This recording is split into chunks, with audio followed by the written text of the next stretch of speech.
Hey there, settle into your cozy bed, because tonight we are diving into the grim, gripping world of the Black Death. Picture this, it is 1348, and Europe is in the grip of the deadliest plague in history. You are about to wake up in a medieval village, surrounded by the scent of wood smoke and fear, with the distant toll of church bells signaling another funeral. Life here is not just hard, it is a daily fight to survive. Trust me, you will be grateful for your soft mattress and clean sheets by the end of this. If you are enjoying these historical journeys, give a like or subscribe, and let me know where you are listening from. It is wild to think people worldwide are drifting off to this. Now, take a slow breath, feel your body sink into the bed, and let us step into a world where death is never far away. Imagine waking in a cramped, thatch-roof house, the air thick with the smell of damp straw and herbs meant to ward off disease. Your rough, woolen blanket scratches your skin, and the village outside is eerily quiet, broken only by the wail of mourners. The Black Death is everywhere, claiming neighbors, friends, even family, yet life goes on. You still need to eat, work, pray, and sleep, all while dodging a plague that kills in days. From scarce food to desperate prayers, we are exploring 8 parts of daily life that made survival a struggle. So, get comfy, let your breathing slow, and join me on this haunting journey through a plague-ravaged world. Alright, you are snuggled in your soft, modern bed, the kind that feels like a warm, safe haven. Take a slow, deep breath, and let your body sink deeper into the mattress, nice and easy. We are slipping back to 1348, into the heart of a medieval village gripped by the Black Death. The air smells of damp straw and wood smoke, and the straw beneath your rough woolen blanket rustles as you stir. It is early morning, and the faint toll of church bells cuts through the mist, a grim reminder of the funerals that never stop. Today, we are diving into the first part of daily life during the Black Death, the morning routine, where every moment is shadowed by fear of the plague's spread. Waking up was not just about starting the day. It was about facing a world where death could be waiting. So, let us explore what it was like to open your eyes in a plague-ridden village where survival hung by a thread. Your breathing slows now, deep and calm. As we step into this haunting time, picture yourself in a small thatched-roof house, the walls made of wattle and daub, cold and slightly damp to the touch.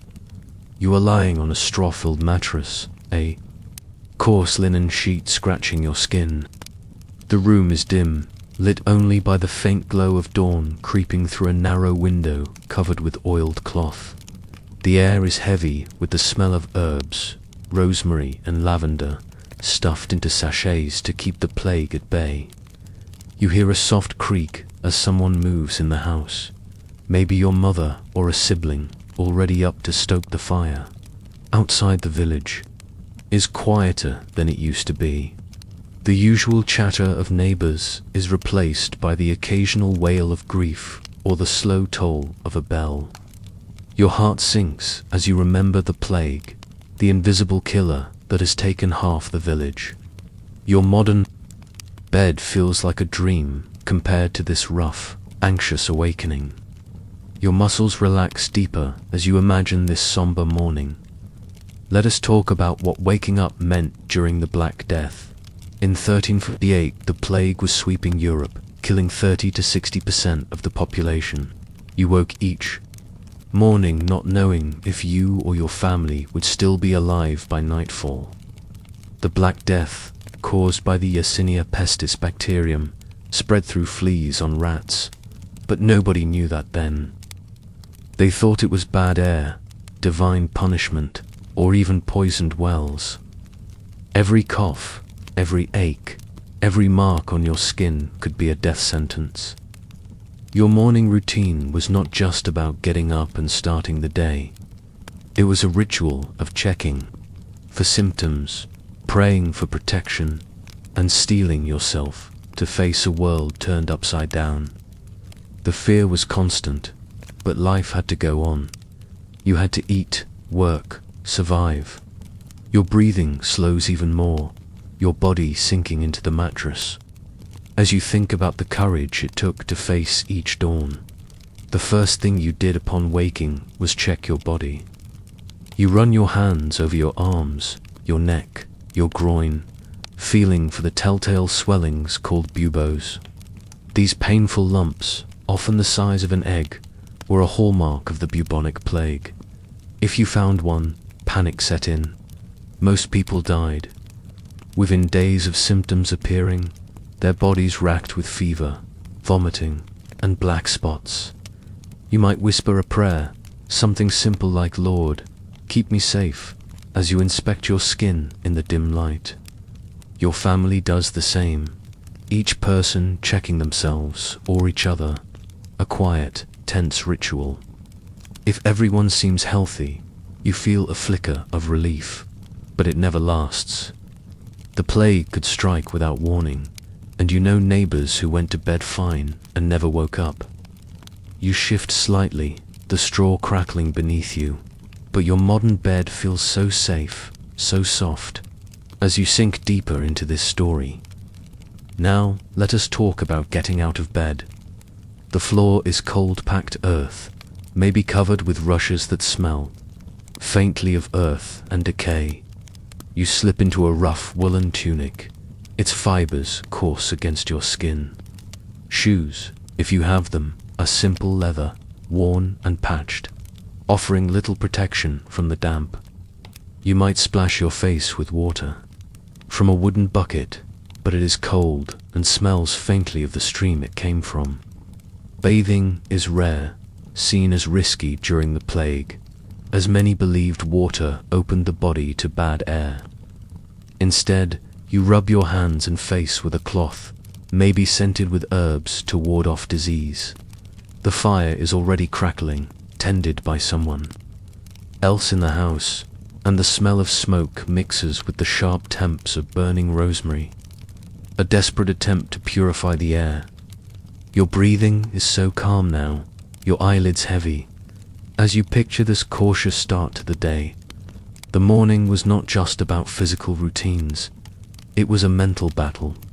Fear of the plague shaped every thought. You might hear a neighbor coughing through the thin walls, and your stomach twists. Is it the plague or just a cold? You cannot visit to check, not anymore.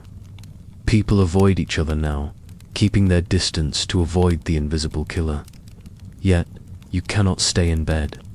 There is work to do, food to find, prayers to say. The village is a shadow of itself, with empty houses and unplowed fields, but those still alive cling to routine. You step outside, the air cool and damp, the sky grey with mist. The street is nearly empty, save for a cart carrying bodies to a massed grave, the driver's face covered with a cloth mask. Your heart races, but you push forward, determined to survive another day. Your muscles loosen now, your body sinking deeper into your bed as you imagine this grim reality. Let us bring in a historical example to make this vivid. In 1348, the chronicler Jean de Venette, a French monk, described life in Paris during the Black Death. He wrote of waking each morning to the sound of bells tolling for the dead, a sound so constant it became background noise. Families checked each other for buboes, praying over their children before sending them out to work or beg for food. Jean himself survived the plague, but he noted the fear that gripped every household, the way people whispered prayers or clutched charms as they rose from bed. His account shows how even the devout, those who believed in God's protection, lived in terror of the plague's touch. Your breathing slows even further, deep and steady, as you picture Jean in his monastery, his morning filled with dread and devotion. The morning routine was shaped by superstition and desperation. People believed the plague was caused by miasma, bad air that carried disease. To protect themselves, they burned herbs like rosemary or thyme, filling the house with smoke that stung the eyes but offered hope. You might carry a pomander, a ball of herbs and spices tied around your neck, its sharp scent meant to keep the plague away. Some wore amulets inscribed with prayers or symbols, bought from peddlers who preyed on fear. Others sprinkled their homes with vinegar, believing it purified the air. These rituals were part of waking up, a way to feel some control in a world spiraling into chaos. You might kneel by your bed, reciting a prayer to Saint Roch, the patron saint of plague victims, your voice trembling with hope and fear. Your breathing is so slow now, your body completely relaxed. As you imagine these desperate measures, let us talk about the role of the household. If you were a peasant, you lived with your family in a one-room house, everyone sleeping close together on straw pallets. Waking up meant checking on each other, a quiet ritual of relief or heartbreak. If someone had a fever or a bubo, the mood shifted to panic. Families often faced impossible choices: stay and care for the sick, risking infection, or flee, leaving loved ones behind. Wealthier households had more space, maybe a separate chamber for the master and mistress, but the fear was the same. Servants like you would rise first, stoking the fire or fetching water, always watching for signs of illness. The plague did not care about class, striking lords and laborers alike. You might overhear your master whispering to his wife about a servant who died overnight, their voices hushed with fear. You shift slightly, feeling the comfort of your modern bed, so far from that crowded, anxious house. The village itself set the tone for the morning. Before the plague, mornings were lively, with neighbors calling out, roosters crowing, and carts rumbling to market. Now, the streets are quiet, the air heavy with grief. You might see a flagellant procession passing by, men whipping themselves to appease God's wrath, their chants mingling with the bells. Or a lone figure, a plague doctor in a beaked mask, checking houses for the sick. The sight sends a chill through you, but you have to keep moving. You step carefully over the muddy street, avoiding puddles that might carry disease. The church is your first stop, a place to pray for protection before the day's work begins. The priest's voice echoes through the cold stone walls, urging repentance, but even he looks pale, his hands trembling as he blesses the congregation. Your breathing slows even further, deep and rhythmic, as you picture this eerie village morning. Let us explore a fictional but realistic story to bring this to life. Imagine you are a young woman named Marjorie, a baker's daughter in a small English village in 1349. You wake to the sound of bells, your heart sinking as you count the tolls, another neighbor gone.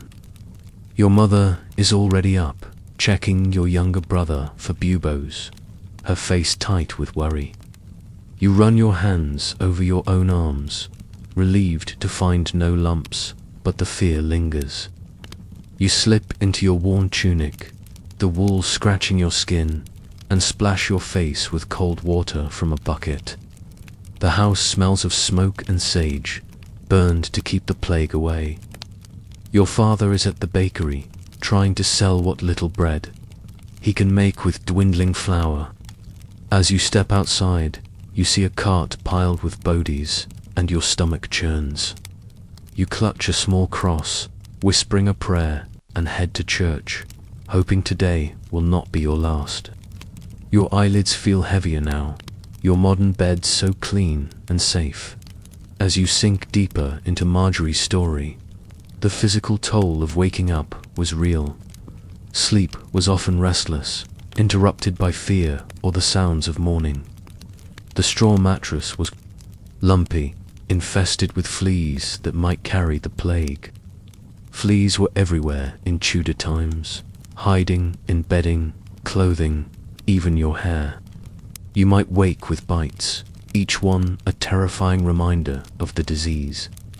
The cold of the house seeped into your bones, and hunger was a constant companion as food supplies dwindled with markets disrupted. Your body felt heavy, not just from fatigue, but from the weight of fear. Yet you had to rise, because staying in bed meant giving up.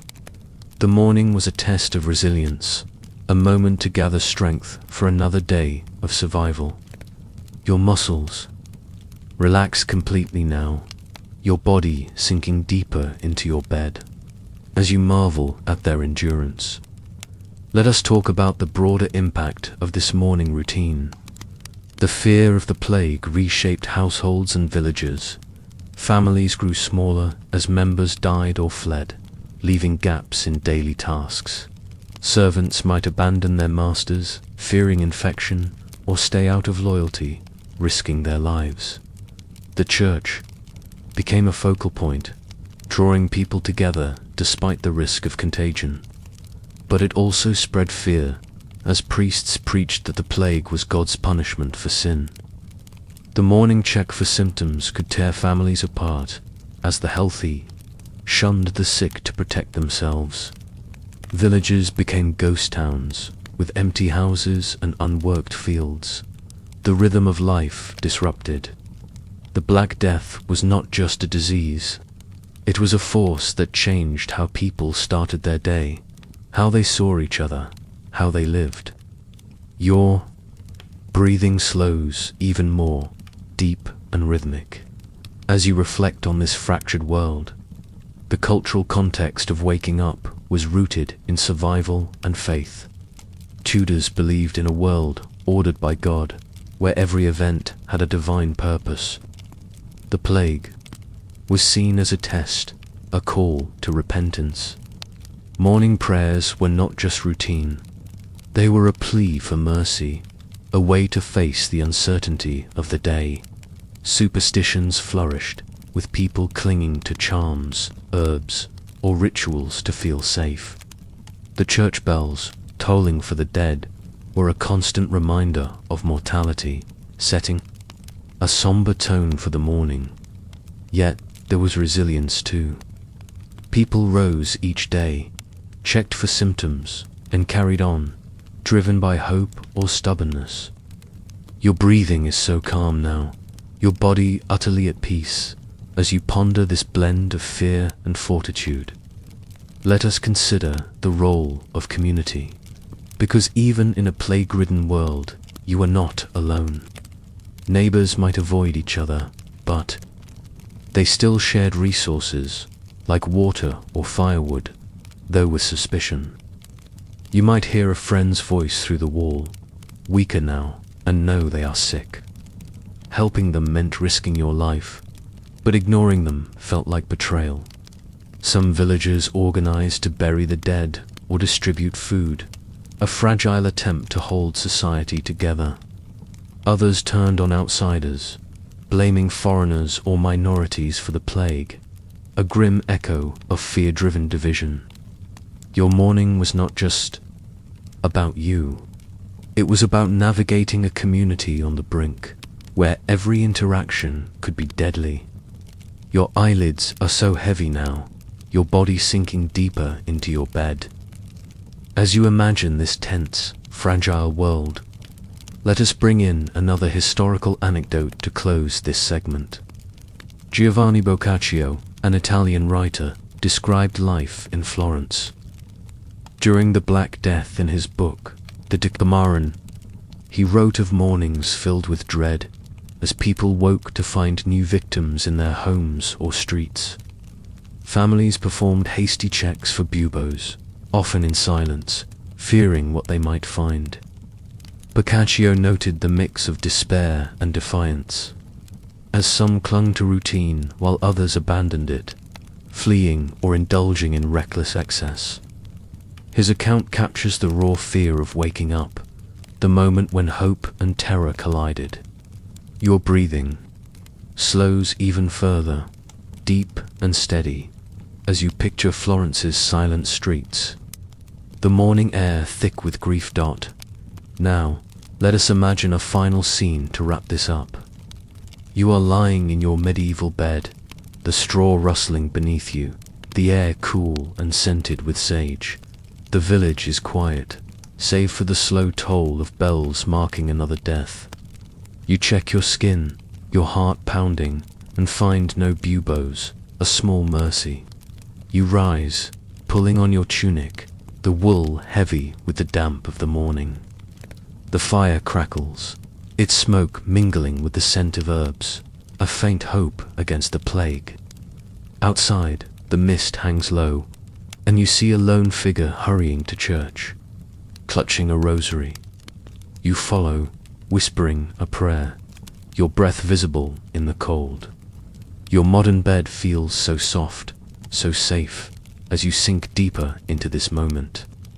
Waking up during the Black Death was a daily act of courage, a step into a world where survival was never certain. Nice and easy, that is it. Your breathing is so calm now, your muscles completely relaxed, as we leave the plague-ridden morning behind.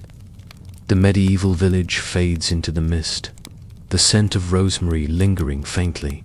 You are back in your own time, your own bed, so soft and comfortable compared to that straw-filled pallet. The church bells are silent now, replaced by the gentle rhythm of your own breathing. Let your eyelids grow heavier, let your body sink deeper into the mattress. As we prepare to explore the next part of daily life during the Black Death, for now, just rest, safe and warm, grateful for the simple safety of your modern life. All right, you are nestled in your cozy, modern bed, the kind that feels like a soft, warm embrace. Take a slow, deep breath, and let your body sink deeper into the mattress, nice and easy. We are slipping back to 1348, into a medieval village gripped by the Black Death. The air smells of wood smoke and damp earth, and the straw beneath your rough woolen blanket rustles as you shift.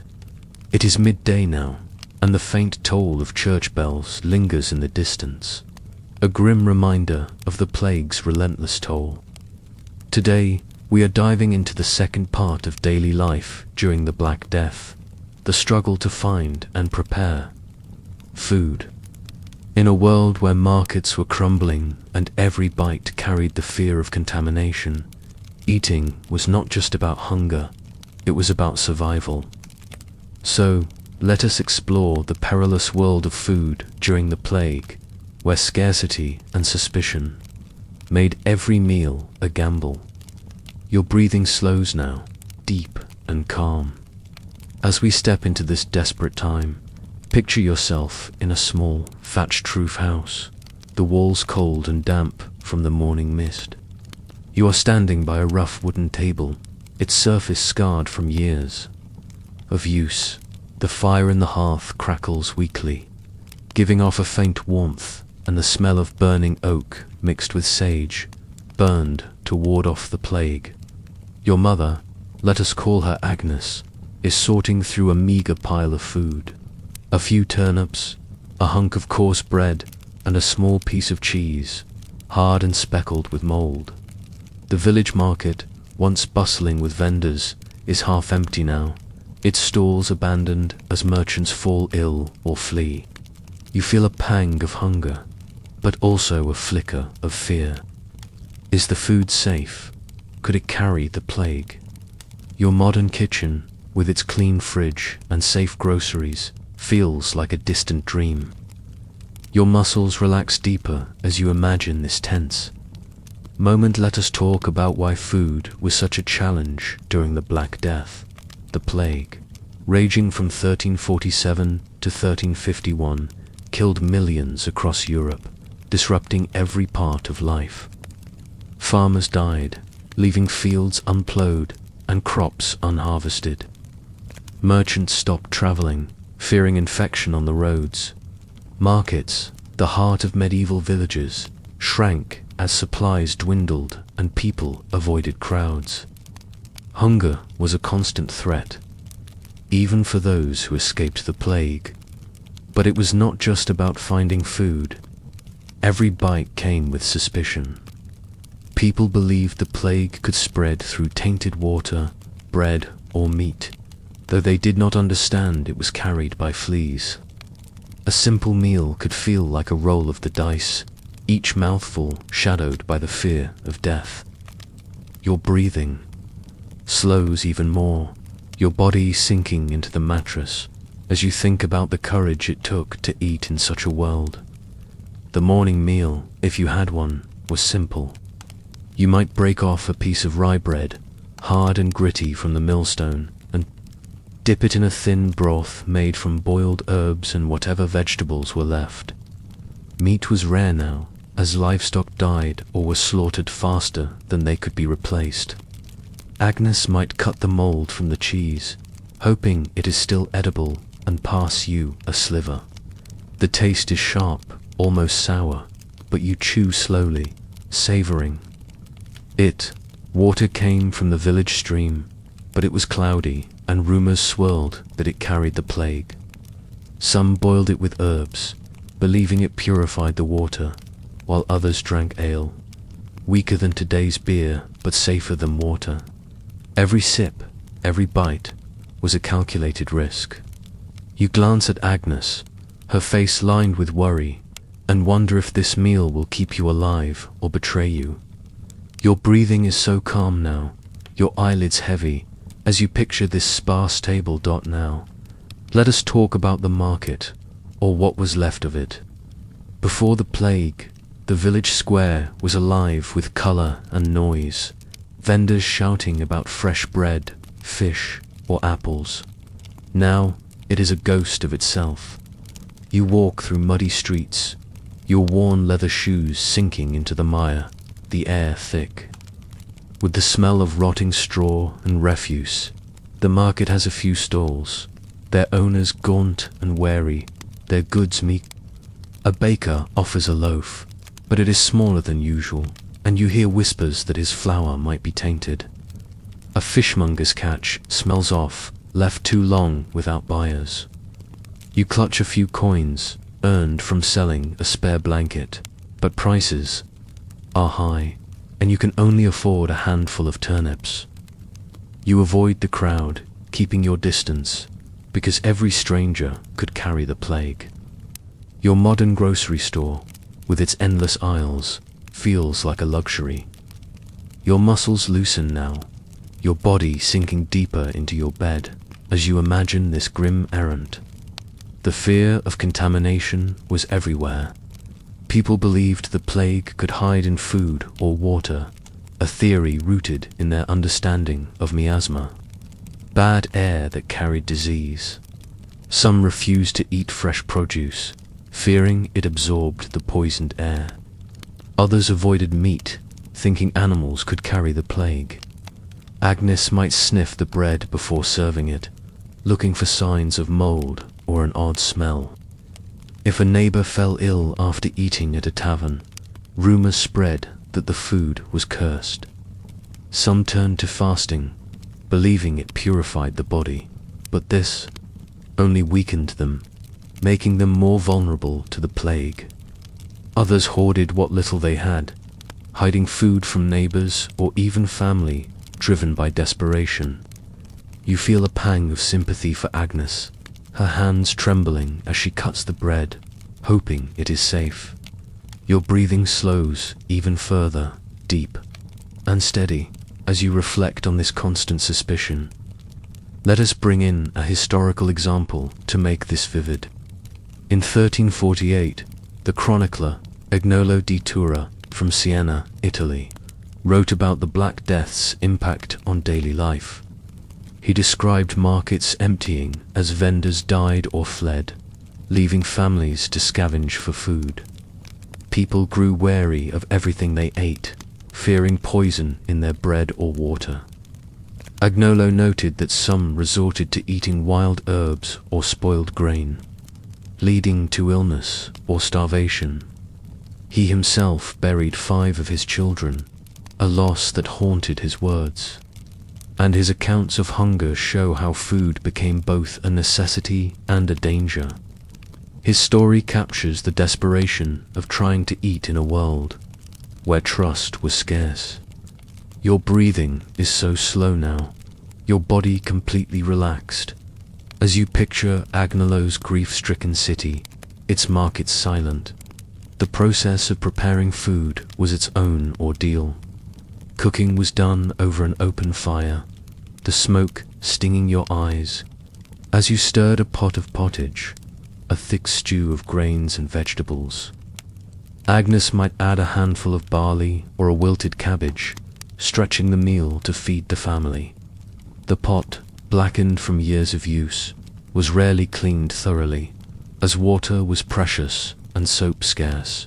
Knives and wooden spoons were shared, wiped on a cloth if you were lucky, spreading germs no one understood. If you had a garden, you might dig up a few roots, but pests or neglect often left it barren. Baking bread was a luxury, as ovens were communal, and using them meant risking contact with others. Every step of preparing a meal was laced with fear, from the water you used to the hands that touched it. You shift slightly, the straw crackling beneath you, but your modern kitchen feels so clean, so safe. As you sink deeper into this story, let us talk about the role of class in food scarcity. If you were a peasant, like most people, your diet was already meager before the plague.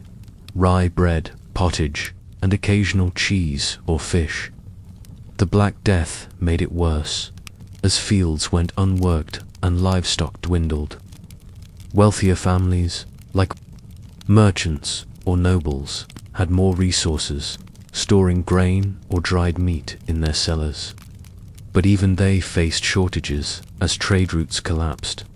A lord might have a private well, less likely to be contaminated, but his servants drank from the same stream as the villagers. Some nobles hoarded food, locking it away while others starved, leading to resentment and even riots. You might overhear Agnes whispering about the lord's full pantry, her voice bitter as she divides a single onion among you. The plague did not spare the rich, but it hit the poor hardest, turning every meal into a fight for survival.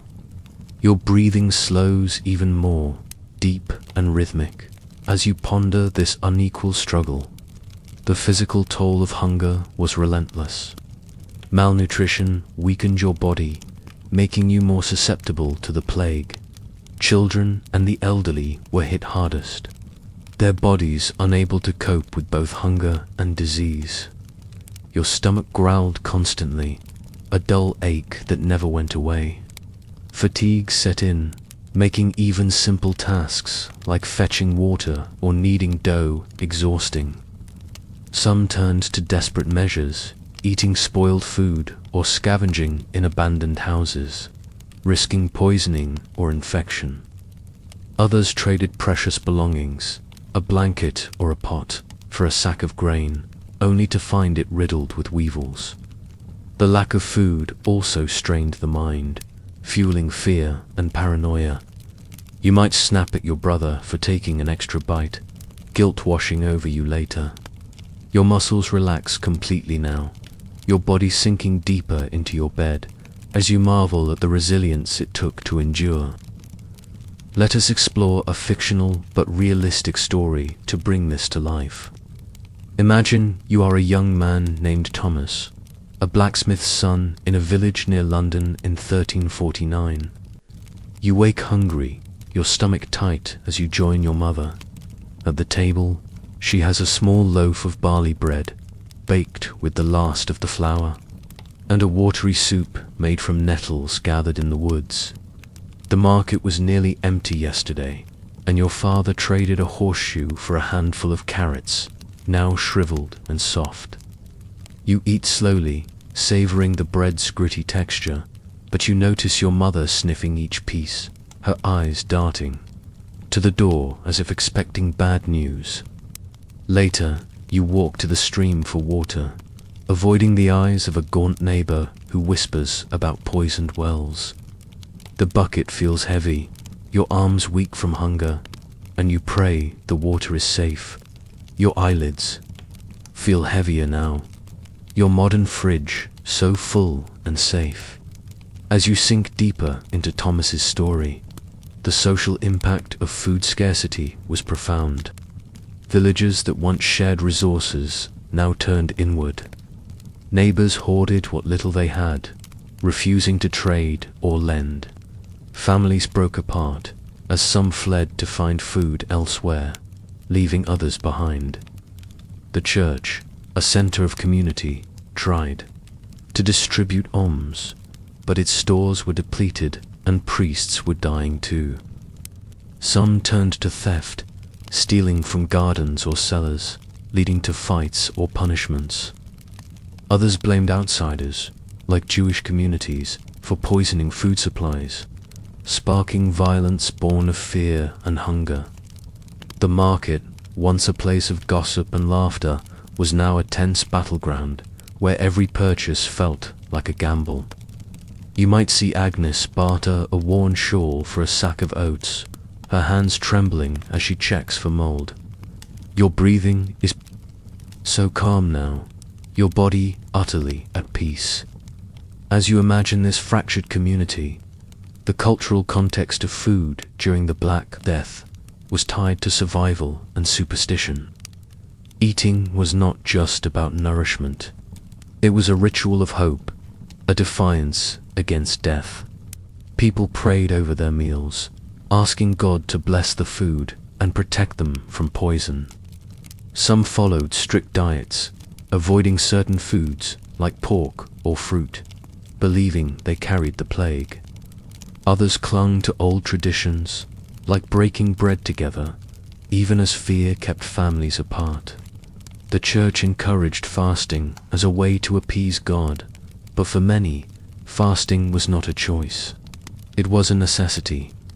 The act of eating became a symbol of resilience, a way to assert life in the face of death. Your breathing slows even further, deep and steady. As you reflect on this blend of faith and fear, let us consider the role of women like Agnes in this struggle. Women were often responsible for finding and preparing food, a task that grew harder as the plague raged. They scoured markets, haggled with suspicious vendors, or foraged in the woods for edible plants. At home, they stretched meager supplies, boiling bones for broth or mixing sawdust into bread to make it last. Their knowledge of herbs was vital, not just for cooking, but for protection, as they added thyme or garlic to meals, hoping it would ward off disease. But they also bore the emotional weight, watching their children grow thin, knowing each meal might be their last.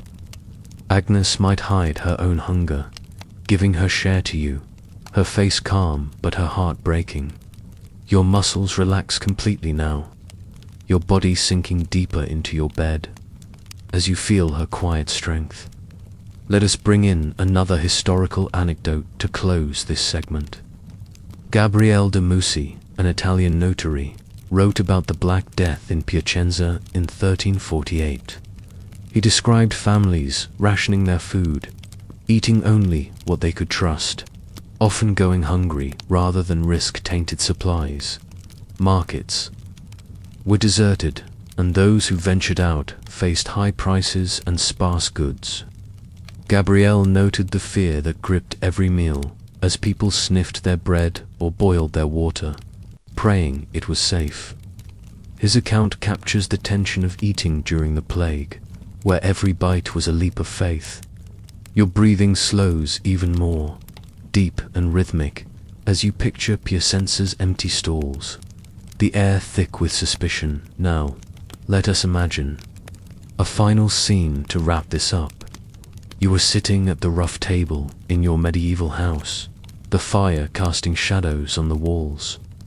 Agnes sets a bowl of pottage before you, its thin broth smelling of nettles and thyme. The bread is hard, but you tear off a piece, chewing slowly, your eyes on the door, half expecting news of another death. The village is silent, save for the toll of bells in the distance, marking another loss. You sip the cloudy water, hoping it is clean, your stomach tight with hunger and fear. Agnes watches you, her hands folded in a silent prayer. Your modern bed feels so soft, so safe, as you sink deeper into this moment. Food during the Black Death was a lifeline and a risk, a daily battle to stay alive in a world falling apart. Nice and easy. That is it. Your breathing is so calm now, your muscles completely relaxed, as we leave the world of scarce, suspicious meals behind. The medieval village fades into the evening mist, the scent of sage lingering faintly. You are back in your own time, your own bed, so soft and comfortable compared to that rough table. The church bells are silent now, replaced by the gentle rhythm of your own breathing. Let your eyelids grow heavier, let your body sink deeper into the mattress, as we prepare to explore the next part of daily life during the Black Death. For now, just rest, safe and warm, grateful for the simple abundance of your modern life. All right, you are tucked into your soft, modern bed, the kind that feels like a gentle hug from a cloud. Take a slow, deep breath and let your body sink deeper into the mattress, nice and easy. We are slipping back to 1348, into a medieval village gripped by the Black Death. The air smells of wood smoke and damp earth, and the straw beneath your rough woolen blanket rustles softly as you shift. It is late morning now, and the faint toll of church bells echoes through the mist, a somber reminder of the plague's relentless march. Today, we are diving into the third part of daily life during the Black Death, the grueling world of work. Even as the plague claimed lives, labor had to continue, whether you were a peasant, a merchant, or a priest. But every task came with the risk of infection, making work a dangerous necessity. So, let us explore what it was like to toil in the shadow of death, where every day's labor could be your last. Your breathing slows now, deep and calm, as we step into this perilous time. Picture yourself in a muddy field just outside the village, the ground soft and wet under your worn leather shoes. You are a peasant, let us call you John, gripping a wooden plough as you guide an ox through the furrows. The air is cool, heavy with the scent of earth and rotting leaves, and your rough woolen tunic clings to your skin, damp with sweat. The village is quieter than it used to be, with half the fields lying fallow, their owners dead or fled. You pause to wipe your brow, glancing at the distant churchyard where fresh graves are being dug. Every cough from a fellow laborer makes your heart skip, a reminder of the plague lurking nearby. Your modern office chair or couch feels like a luxury compared to this back-breaking, fear-filled work. Your muscles relax deeper as you imagine this tense scene. Let us talk about why work was such a struggle during the Black Death, the plague. Sweeping through Europe from 1347 to 1351, killed millions, decimating the workforce. Peasants, who made up most of the population, faced empty fields and dying livestock as farmers fell ill or abandoned their land. Merchants saw trade routes collapse, with towns and ports shutting down to avoid infection. Even clergy, tasked with saving souls, risked their lives tending to the sick. Work was not just about survival. It was about keeping society from falling apart. But every job exposed you to the plague, carried by fleas on rats or people, though no one knew that. Then, they thought it was bad air or God's wrath, making every interaction a gamble. Your breathing slows even more, your body sinking into the mattress, as you think about the courage it took to keep working. For peasants like you, John, work meant toiling in the fields from dawn to dusk. You rise early, checking for buboes before heading out. The plough is heavy, the ox stubborn, and your muscles ache from hours of pushing through the mud. Before the plague, you worked alongside neighbors, sharing the load and joking to pass the time. Now, many are gone, and those left keep their distance, their faces hidden behind cloth masks or herbal sachets tied around their necks. You avoid touching others, fearing their sweat or breath could carry the plague. The harvest is meager, with crops rotting in the fields for lack of hands to gather them. Hunger looms, but stopping work is not an option. If you do not plow, there will be no food next year. Your breathing is so calm now, your eyelids heavy, as you picture this lonely, grueling labor. Now, let us talk about merchants. If you were a merchant, your work was in the market or on the road, both fraught with danger. Picture yourself in the village square, your stall piled with a few bolts of woolen cloth, their colors dulled by dust. The market is half empty, the air thick with the smell of rotting fish and unwashed bodies. Customers are wary, inspecting goods from a distance, fearing contamination. You haggle over a sack of grain, your voice muffled by a cloth tied across your face, but the buyer walks away, muttering about poisoned wares. Traveling to other towns is worse. The roads are lawless now, with bandits preying on weakened travelers, and every inn could harbor the plague. You hear of entire merchant caravans wiped out, their goods left to rot. Your modern job, with its clean desk or remote calls, feels so safe in comparison. Your muscles loosen now, your body sinking deeper into your bed, as you imagine this risky trade. The clergy faced their own dangers. If you were a priest, your work was to comfort the dying and bury the dead, a task that put you at the heart of the plague. Picture yourself in a stone church, its air cold and scented with incense, as you anoint a dying villager with holy oil. Their skin is hot, their buboes swollen, and you try not to flinch as you pray over them. The congregation is sparse, but those who come cling to your words, desperate for hope. You visit sick beds, your robes brushing against infected bedding, unaware of the fleas hiding in the folds. Burying the dead is even riskier as you help dig mass graves, the stench of decay overwhelming. Some priests fled, but others stayed, driven by duty or faith, knowing each visit could be their last. Your breathing slows even further, deep and steady, as you picture this sacred but deadly work. Let us bring in a historical example to make this vivid. In 1349, the English chronicler Henry Knighton described the Black Death's impact on labor. He wrote of fields abandoned, with crops left to rot and livestock wandering untended. Peasants demanded higher wages, as there were so few left to work, sparking tension with landlords.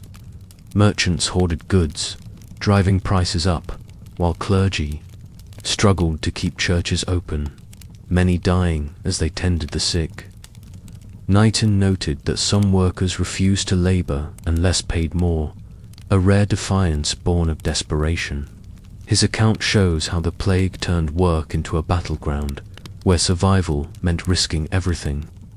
Your breathing is so slow now, your body completely relaxed, as you picture England's empty fields and silent markets. The physical toll of work was brutal. For peasants, long hours in the fields meant exhaustion, worsened by hunger from dwindling food supplies. Your hands blistered from the plow, your back ached from bending, and every step in the mud sapped your strength. Merchants faced their own strain, carrying heavy goods or traveling long distances on foot or horseback, often without enough food or rest. Clergy endured emotional and physical exhaustion, their bodies worn from constant funerals and their minds heavy with grief. The plague itself added another layer of risk. Every cough from a co-worker, every brush against a customer could bring infection. Fleas thrived in the dirt of fields, the dust of markets, or the straw of churches, and no one knew they were the true enemy. You might feel a bite on your ankle, a small itch, and wonder if it is the plague's first touch. Your modern bed feels so soft, so safe, as you sink deeper into this story. The social pressure to keep working was immense. In medieval society, work defined your place. Peasants tilled the land to feed the village, merchants kept trade alive, and clergy held the spiritual line against chaos. Stopping work was not just a personal failure, it threatened everyone. If you, John, abandoned the plough, your family starved. If a merchant closed their stall, the village lost vital goods. If a priest fled, the community lost hope. Yet, the plague made work a death sentence. You might see a fellow laborer collapse, their face flushed with fever, and know they were fine yesterday. The fear was constant, but so was the need to survive. Some took risks for higher pay, others out of duty, but all knew that stopping meant surrender. Your breathing slows even more, deep and rhythmic, as you reflect on this relentless pressure. Let us explore a fictional but realistic story to bring this to life. Imagine you are a young woman named Ellen, a weaver's daughter in a village near York in 1349. Your father is dead, taken by the plague, and you have taken over his loom to support your family. The work is hard, your fingers raw from threading coarse wool, the air thick with dust that makes you cough. You work alone now, as your neighbors avoid you, fearing the plague in your house. The market, where you sell your cloth, is a tense place, with buyers keeping their distance and whispering about tainted goods. You wear a sachet of thyme around your neck, hoping it protects you, but every stranger's glance feels like a threat. Your arms ache, your stomach growls, but you keep weaving, knowing your family depends on it. Your eyelids feel heavier now. Your modern workplace, so clean and safe. As you sink deeper into Elon's story, the cultural context of work was tied to survival and duty. Medieval life was built on a rigid hierarchy where everyone had a role. The plague shattered this order, leaving gaps that the living struggled to fill.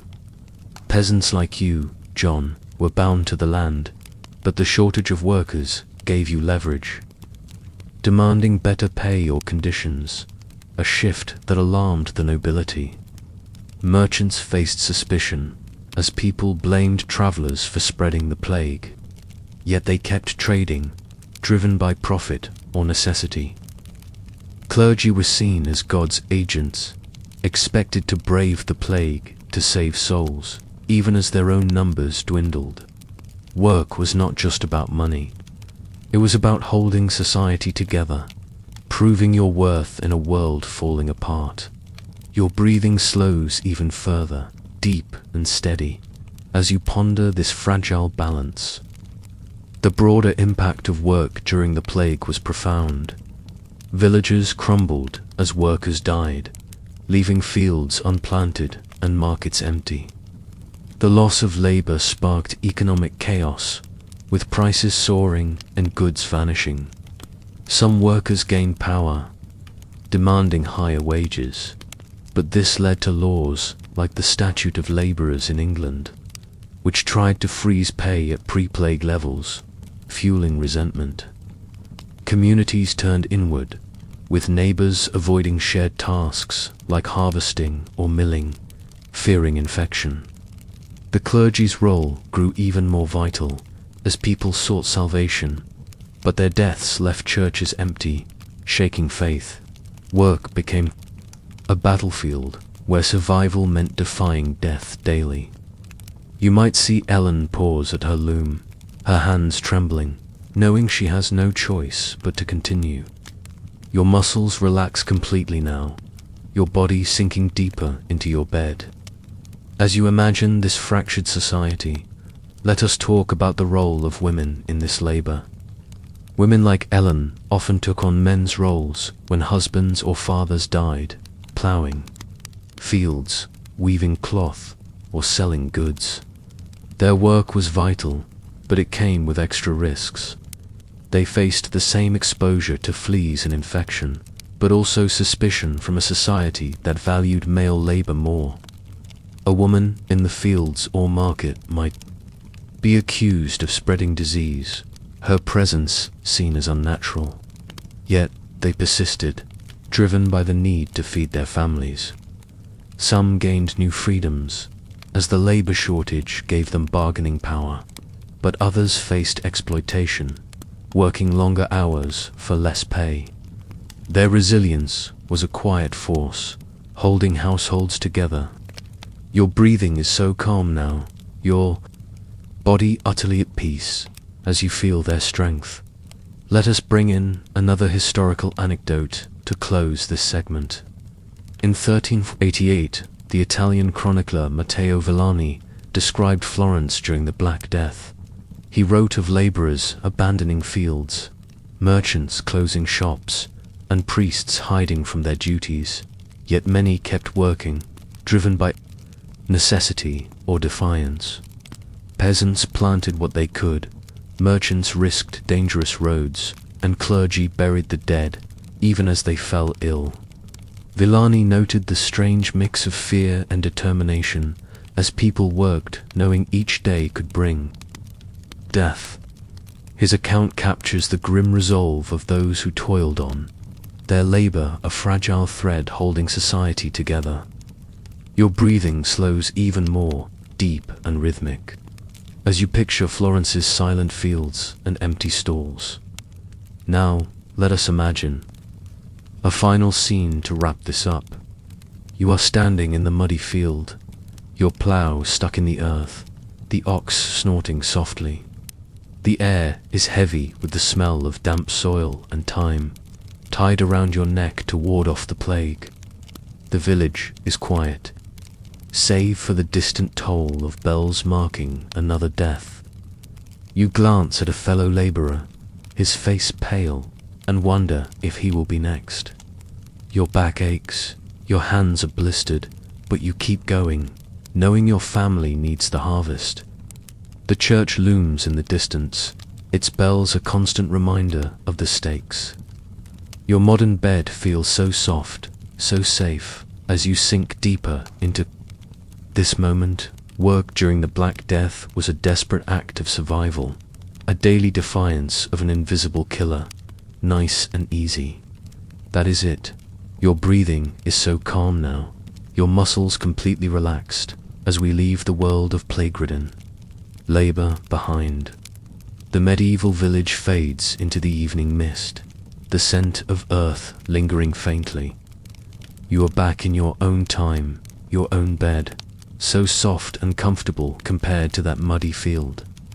The church bells are silent now, replaced by the gentle rhythm of your own breathing. Let your eyelids grow heavier, let your body sink deeper into the mattress as we prepare to explore the next part of daily life during the Black Death. For now, just rest, safe and warm, grateful for the simple safety of your modern life. All right, you are snuggled in your soft, modern bed, the kind that feels like a warm, gentle cocoon. Take a slow, deep breath, and let your body sink deeper into the mattress, nice and easy. We are slipping back to 1348, into a medieval village gripped by the Black Death. The air smells of wood smoke and bitter herbs, and the straw beneath your rough woolen blanket rustles softly as you shift. It is afternoon now, and the faint toll of church bells echoes through the mist, a somber reminder of the plague's deadly toll. Today, we are diving into the fourth part of daily life during the Black Death, the world of medicine and misconceptions. In a time when no one understood the plague's true cause, people turned to bizarre and often dangerous remedies, like bloodletting and herbal concoctions, hoping to cheat death. But these treatments could harm more than help. So, let us explore the perilous world of medieval medicine, where desperation drove people to risk their lives for a cure. Your breathing slows now, deep and calm. As we step into this strange and treacherous time, picture yourself in a cramped village house, its walls of wattle and daub damp from the constant rain. You are standing by the fire, its weak flames casting shadows on a rough wooden table. A local healer, let us call her Widow Joan, is tending to your neighbor, who lies on a straw pallet, his face flushed with fever and his neck swollen with a painful bubo. The air is thick with the sharp scent of vinegar and burning thyme, believed to purify the room. Joan prepares a bowl of murky liquid, a mix of herbs and ale, and you hear the soft clink of her knife as she sharpens it for bloodletting. Your neighbor groans, his eyes fearful, as she ties a cloth around his arm. You clutch a small cross, praying this treatment works, but a knot of dread sits in your stomach. Your modern bed, with its clean sheets and safe medicine cabinet, feels like a sanctuary. Your muscles relax deeper as you imagine this unsettling scene. Let us talk about why medicine was such a gamble during the Black Death, the plague, caused by the Yersinia pestis, bacterium spread by fleas, was a mystery to medieval people. They believed it came from bad air, divine punishment, or even poisoned wells, not tiny insects no one could see. Doctors and healers, with no knowledge of germs, relied on ancient theories, like balancing the body's humors, blood, phlegm, yellow, bile, and black bile. If you were sick, they thought your humors were out of alignment, and treatments like bloodletting or purging were meant to fix it. But these remedies often weakened the body, making the plague's grip even tighter. Every visit to a healer was a roll of the dice, and the stakes were life or death. Your breathing slows even more, your body sinking into the mattress. As you think about the desperation driving these choices, bloodletting was one of the most common treatments. Picture Widow Joan slicing your neighbor's arm with a sharp knife, the blood dripping into a clay bowl, its metallic smell mixing with the herbs in the air. The idea was to drain bad blood to restore balance, but in reality, it left patients weak and dehydrated, less able to fight the plague. Barbers often performed bloodletting, their shops doubling as medical hubs, the floor stained with blood and littered with straw. Leeches were another option, their slimy bodies applied to the skin to suck out blood. The process was painful, and the open wounds could easily become infected in a world with no sanitation. You watch Joan wipe the knife on her apron, her hands unsteady, and wonder if the cure is worse than the disease. Your breathing is so calm now, your eyelids heavy. As you picture this grim ritual, herbal remedies were another desperate attempt at a cure. People believed plants could ward off the plague or cleanse the body. Widow Joan might mix a poultice of garlic, rue, and sage, its pungent smell filling the room as she smears it on your neighbor's bubo. Or she might brew a drink of boiled nettles and vinegar, forcing him to choke it down. Some herbs, like thyme or rosemary, were burned in the house, the smoke stinging your eyes but offering hope against bad air. Others carried pomanders, balls of spices and herbs tied around their necks, their sharp scent a constant companion. But these remedies were based on guesswork. Some herbs were toxic, causing vomiting or worse, and none could stop the plague's spread. You feel a pang of sympathy for your neighbor, his face pale as he sips the bitter brew. Your modern medicine, with its tested pills and sterile tools, feels like a miracle. Your muscles loosen now, your body sinking deeper into your bed as you imagine this futile effort. Let us bring in a historical example to make this vivid. In 1348, the physician Gentile da Foligno, a respected figure in Italy, wrote about treating the Black Death. He recommended bloodletting to balance the humors, advising it be done near the bubo to draw out the poison. He also prescribed herbal mixtures like rosewater and theriac, a costly concoction of herbs, spices, and even snake flesh, believed to cure all ills. Gentile himself died of the plague, likely weakened by his own treatments or exposure to patients. His writings show the blend of hope and ignorance that defined medieval medicine, as even learned men grasped at straws. His story captures the tragedy of a world without answers, where healers risked their lives for cures that rarely worked. Your breathing slows even further, deep and steady, as you picture Gentiles' doomed efforts in a plague-ravaged city. The dangers of these treatments were real. Bloodletting could cause severe blood loss, especially dangerous for already weakened patients. A single cut, if not cleaned, could lead to infection, turning a small wound into a deadly abscess. Herbal remedies were just as risky. Some plants, like foxglove or hemlock, were poisonous if misjudged, causing heart problems or death. Even harmless herbs did little against the plague, wasting time and energy while the disease progressed. Plague doctors, with their beaked masks stuffed with herbs, looked terrifying but offered little help. Their masks, meant to block bad air, did nothing against fleas, and their treatments often hastened death.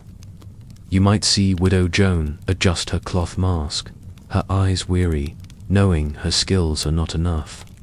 Your breathing is so slow now, your body completely relaxed. As you reflect on these dangerous misconceptions, the role of healers was central but fraught with peril. Most villages had a wise woman like Widow Joan, or a barber surgeon, trained in basic remedies but not much else.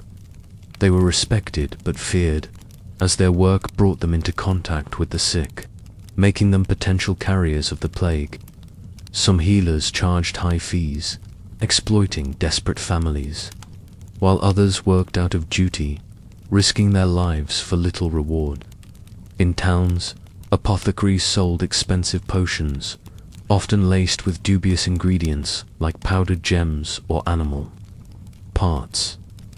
These treatments were a status symbol for the wealthy, but they were no more effective than a peasant's herbal brew.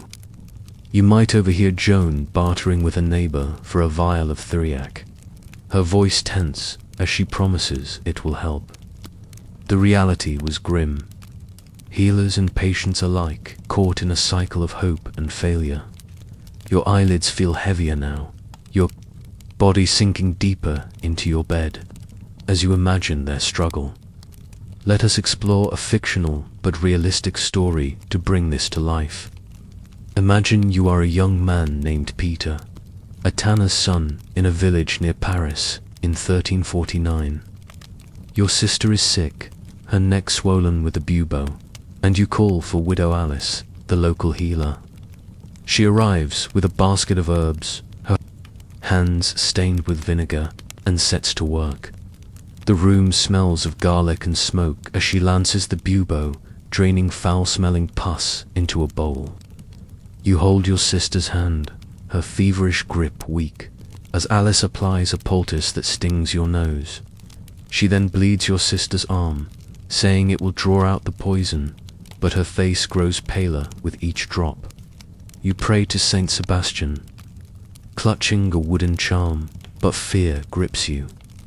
Days later, your sister worsens, and Alice's remedies have failed.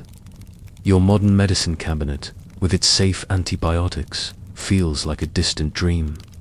Your breathing is so calm now, your body utterly at peace as you sink deeper into Peter's story. The social impact of these medical practices was profound.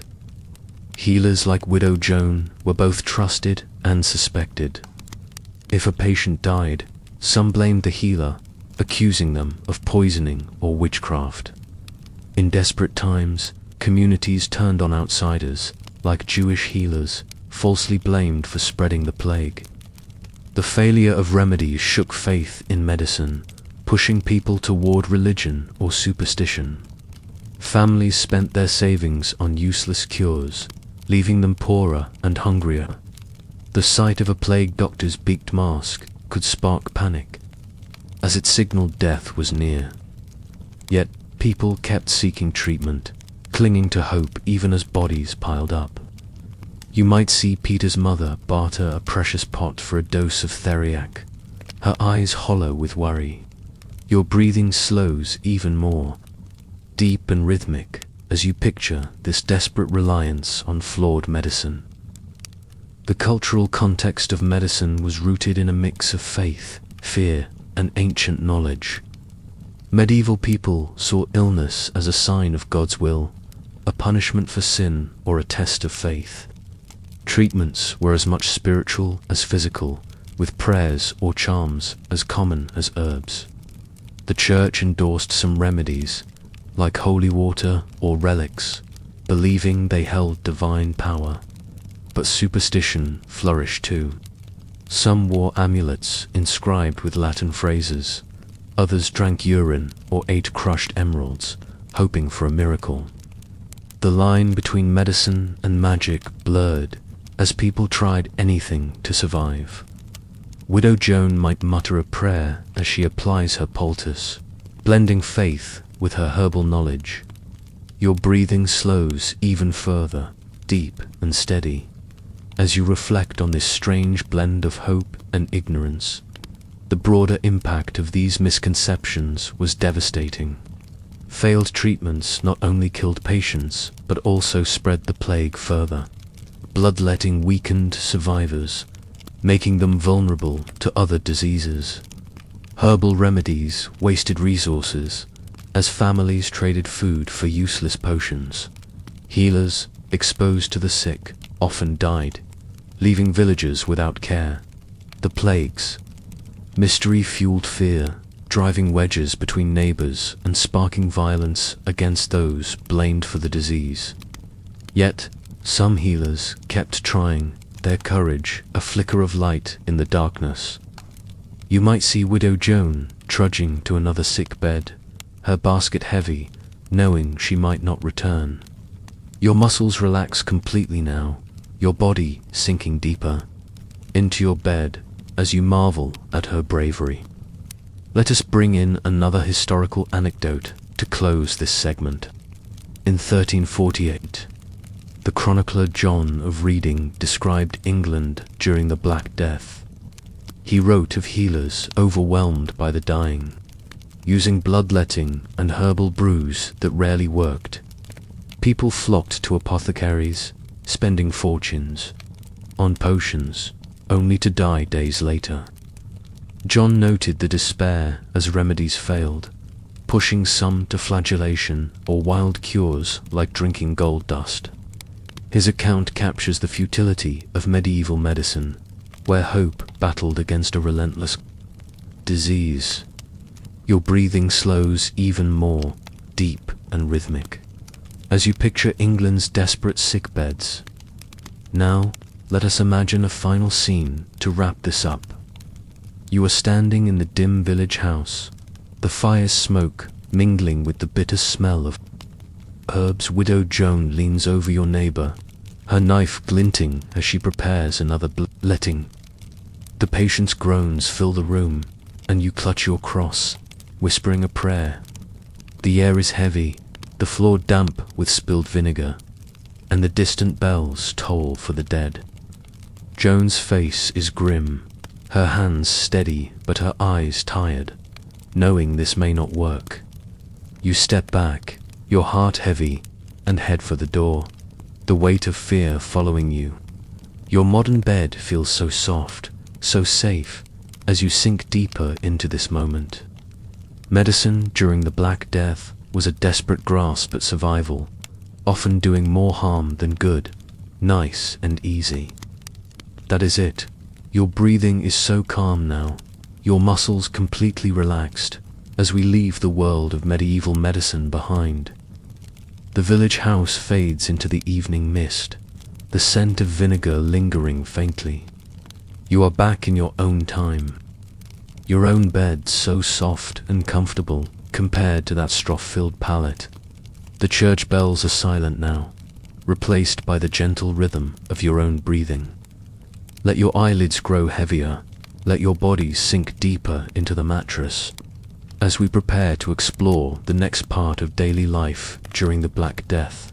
For now, just rest, safe and warm, grateful for the simple safety of your modern life. All right, you are nestled in your cozy, modern bed, the kind that feels like a soft, warm sanctuary.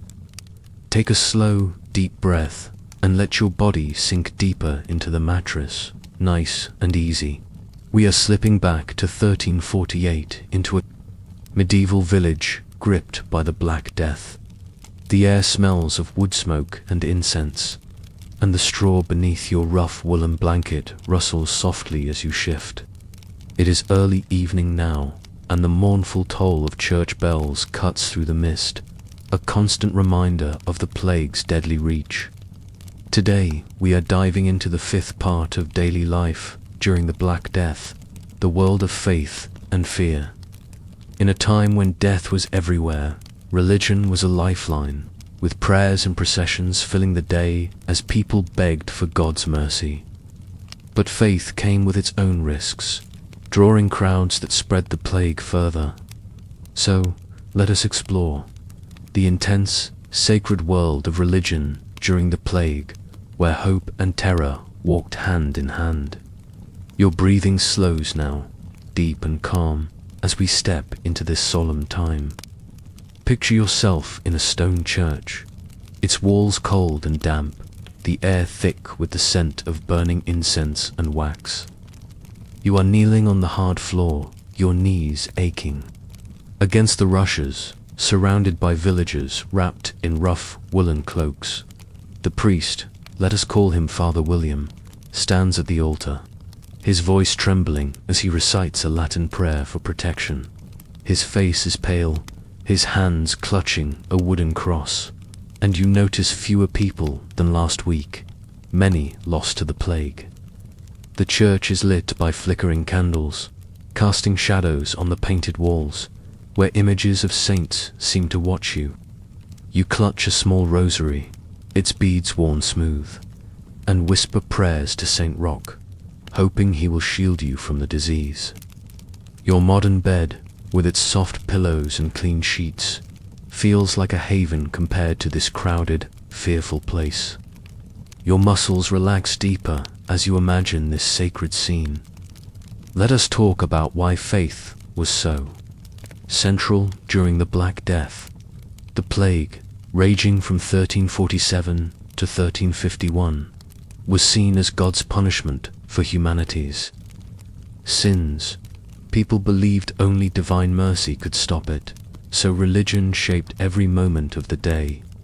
Morning prayers, evening masses, and spontaneous processions were not just rituals. They were acts of desperation, a plea to appease an angry God. Churches were packed, despite the risk of infection, as people sought salvation through prayer, confession, or relics. But gathering in close quarters spread the plague, carried by fleas no one understood.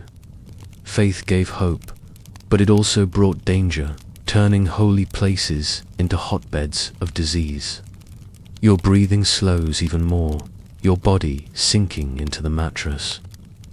As you think about the courage and risk of seeking God's help, the daily rhythm of faith began with morning prayers. You wake to the sound of bells, check for buboes, and kneel by your straw pallet to pray. Your voice is soft, reciting the Pater Noster, asking for protection for another day. The whole family joins in, their voices blending in the dim, smoky room. After a meager breakfast, you head to church for Mass, the cold stone floor chilling your feet through thin shoes. Father William preaches about repentance, urging you to confess your sins before the plague strikes. You confess to small faults, stealing an extra bite of bread or envying a neighbor's health, hoping it will save you. The air smells of damp wool and incense, and you feel a flicker of hope, but also fear, as you glance at the empty spaces where friends once knelt. Your breathing is so calm now, your eyelids heavy. As you picture this solemn ritual now, let us talk about processions, a common sight during the plague. Picture yourself joining a group of villagers, walking through muddy streets behind Father William, who holds a cross aloft. The air is heavy with the smell of burning herbs, carried by some to ward off bad air. You chant prayers, your voice mingling with others, asking Saint Sebastian to intercede. Some carry relics, a bone or cloth said to belong to a saint, believed to hold miraculous power. Others whip themselves, flagellants who believe pain will appease God. The procession winds past abandoned houses, their doors marked with red crosses to warn of plague within. You keep your distance from others, but the crowd is close, and every cough makes your heart race. Your modern solitude, with its quiet evenings, feels so safe compared to this risky devotion. Your muscles loosen now, your body sinking deeper into your bed as you imagine this fervent march. The dangers of these religious practices were real. Churches and processions were crowded, with people standing shoulder to shoulder, unaware that fleas on their clothes or bodies spread the plague. A single infected person could pass the disease to dozens, turning a holy gathering into a death trap. Priests like Father William were especially at risk, visiting sick beds to give last rites, their robes brushing against contaminated bedding. Many died, leaving villagers without spiritual guidance.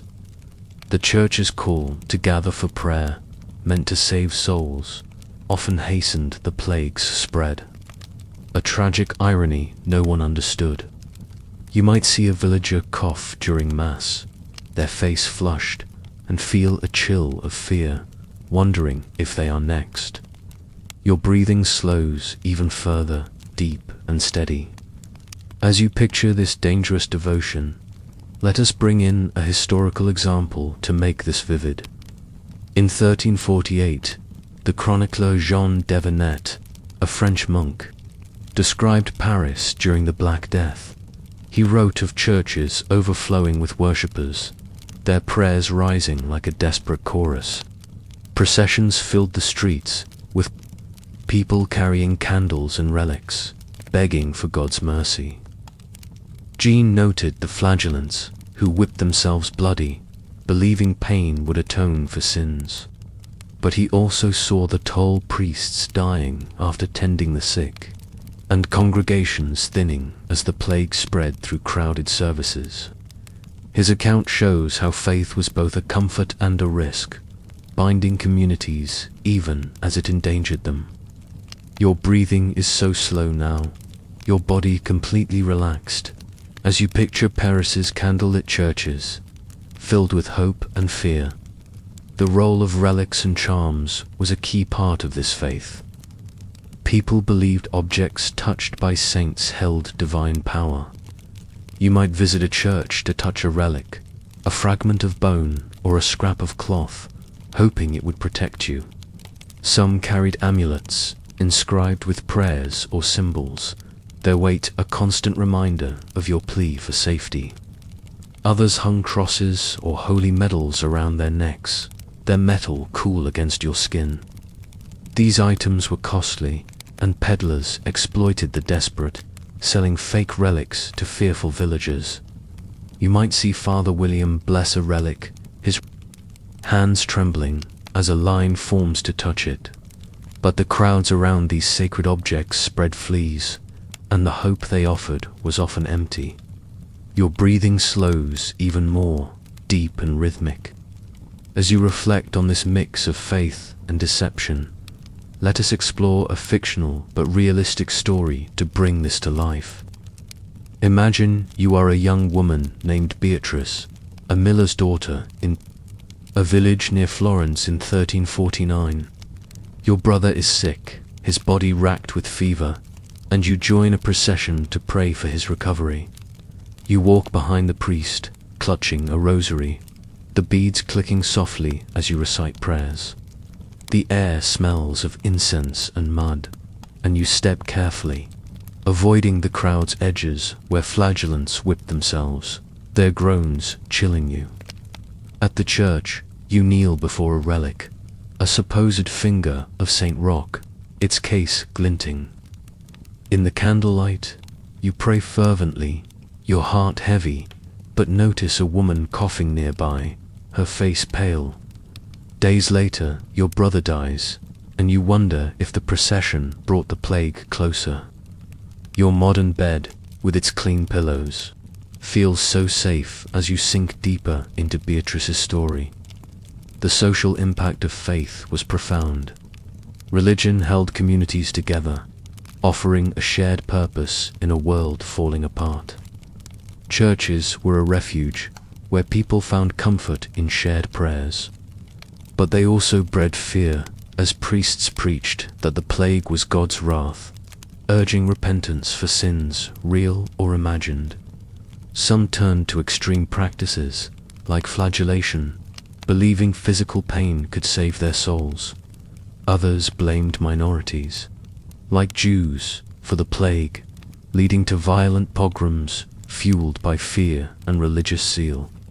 The church's power grew as people donated land or money, hoping to buy divine favor. You might see Beatrice's father give his last coin to the church, his face desperate, only to return to a sick household. Your breathing is so calm now, your body utterly at peace, as you picture this tense community. The cultural context of faith was rooted in a worldview where God controlled everything. The plague was seen as a divine test, and every prayer or procession was a plea for mercy. People lived by the church's rhythm, with bells marking the hours for prayer. Superstitions flourished alongside faith, with charms and rituals blending with Christian practices. Some believed wearing a cross backward or reciting a prayer 3 times could ward off the plague. Others saw omens in the sky, a red cloud or a falling star, as signs of God's anger. Father William might preach about the apocalypse, his voice echoing in the church, urging you to prepare for judgment. Your breathing slows even further, deep and steady, as you reflect on this blend of devotion and dread. The broader impact of faith was a double-edged sword. It gave people hope, a reason to keep going, but it also spread the plague. Crowded churches and processions were perfect for fleas to jump from person to person, and priests' visits to the sick carried the disease further. The loss of clergy weakened the church, as many died or fled, leaving villagers without guidance. Some turned to heretical groups, like the Flagellants, who challenged the church's authority. Others lost faith, seeing no mercy in a God who let so many die. Yet faith endured, a a stubborn light in the darkness. You might see Beatrice kneel in the empty church, her prayers softer now, clinging to hope despite her loss. Your muscles relax completely now, your body sinking deeper into your bed. As you marvel at this fragile resilience, let us bring in another historical anecdote to close this segment. In 1349, the chronicler Agnolo di Tora described Siena during the Black Death. He wrote of churches packed with worshippers, their voices rising in desperate prayer, and processions winding through streets littered with bodies. He noted the flagellants, their whips cracking as they sought God's forgiveness, and the priests who died giving last rites. Agnolo himself buried his children, his faith tested by grief, yet he joined the prayers, hoping for salvation. His account captures the power of religion to unite and in danger, a lifeline in a world of death. Your breathing slows even more, deep and rhythmic. As you picture Siena's crowded churches. Now, let us imagine a final scene to wrap this up. You are kneeling in the cold church, the air heavy with incense and fear. Father William's voice echoes urging repentance as candlelight flickers on the stone walls. You clutch your rosary, its beads smooth under your fingers, and pray for your family, your voice barely a whisper. Outside, the bells toll for the dead, their sound mingling with the soft chants of a procession passing by. You glance at the empty pews, once filled with friends, and feel a weight in your chest. Your modern bed feels so soft, so safe, as you sink deeper into this moment. Faith during the Black Death was a beacon of hope, but also a dangerous gathering where prayers mingled with the unseen plague, nice and easy. That is it. Your breathing is so calm now, your muscles completely relaxed, as we leave the world of faith and fear behind. The medieval church fades into the evening mist, the scent of incense lingering faintly. You are back in your own time. Your own bed, so soft and comfortable compared to that cold stone floor. The church bells are silent now, replaced by the gentle rhythm of your own breathing. Let your eyelids grow heavier, let your body sink deeper into the mattress as we prepare to explore the next part of daily life during the Black Death. For now, just rest, safe and warm, grateful for the simple safety of your modern life. All right, you are tucked into your cozy, modern bed, the kind that feels like a warm, gentle embrace. Take a slow, deep breath and let your body sink deeper into the mattress, nice and easy. We are slipping back to 1348, into a medieval village gripped by the Black Death. The air smells of wood smoke and damp straw, and the straw beneath your rough woolen blanket rustles softly as you shift. It is late afternoon now, and the mournful toll of church bells echoes through the mist, a constant reminder of the plague's deadly grip. Today, we are diving into the sixth part of daily life during the Black Death, the world of social bonds. Under strain, families and communities, once tightly knit, faced isolation, suspicion, and the heartbreak of loss. Every interaction was shadowed by fear of infection, turning loved ones into potential threats. So, let us explore the fragile, fraught world of human connection during the plague, where love and survival clashed. Your breathing slows now, deep and calm. As we step into this somber time, picture yourself in a cramped village house, its walls of wattle and daub cold and damp. You are sitting by a small fire, its weak flames casting flickering shadows on the rough wooden table. Your family, let us say your mother Agnes and your younger sister Cecily, huddle nearby, their faces drawn with worry. The air is heavy with the scent of burning rosemary, a desperate attempt to keep the plague at bay. Outside, the village is eerily quiet. The usual laughter and chatter replaced by the occasional wail of grief. You want to comfort Cecily, who clutches a rag doll, but you hesitate, fearing a touch could spread the disease. The door is barred, a red cross painted on it to warn others of sickness within, after your father fell ill yesterday. Your modern home, with its open spaces and safe connections, feels like a sanctuary. Your muscles relax deeper as you imagine this tense, lonely scene. Let us talk about why social bonds were so strained during the Black Death. The plague, raging from 1347 to 1351, killed 30 to 60% of Europe's population, tearing apart families and communities. People believed the disease spread through bad air or contact, though they did not know it was carried by fleas on rats. This fear turned neighbors into strangers, as every cough or touch became a potential death sentence. Families locked themselves away, avoiding even close relatives, while villages shunned outsiders, blaming them for the plague. Grief was constant, as loved ones died in days, often without a proper farewell. Yet, people still craved connection, clinging to the bonds that defined their lives, even as fear pulled them apart. Your breathing slows even more, your body sinking into the mattress. As you think about the heartbreak of this isolation, the daily routine of family life was transformed by fear.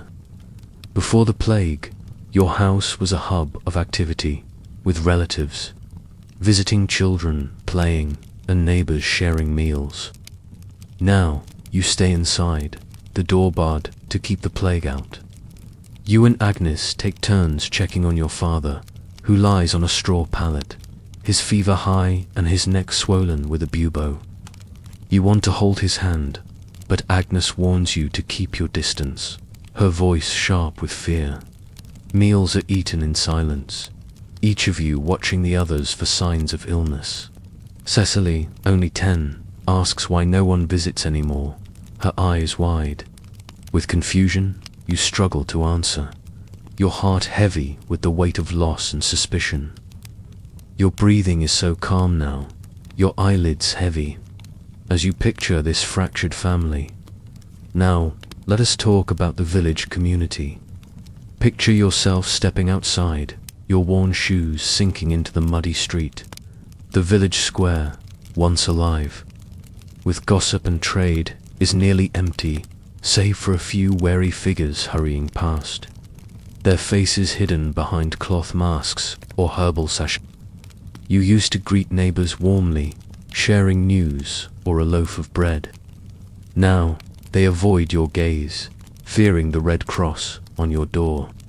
Some whisper that your family brought the plague, a cruel rumor born of panic.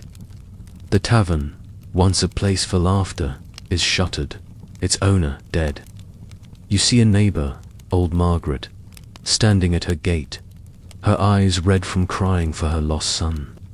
You want to comfort her, but fear stops you, and you turn away, guilt gnawing at your heart.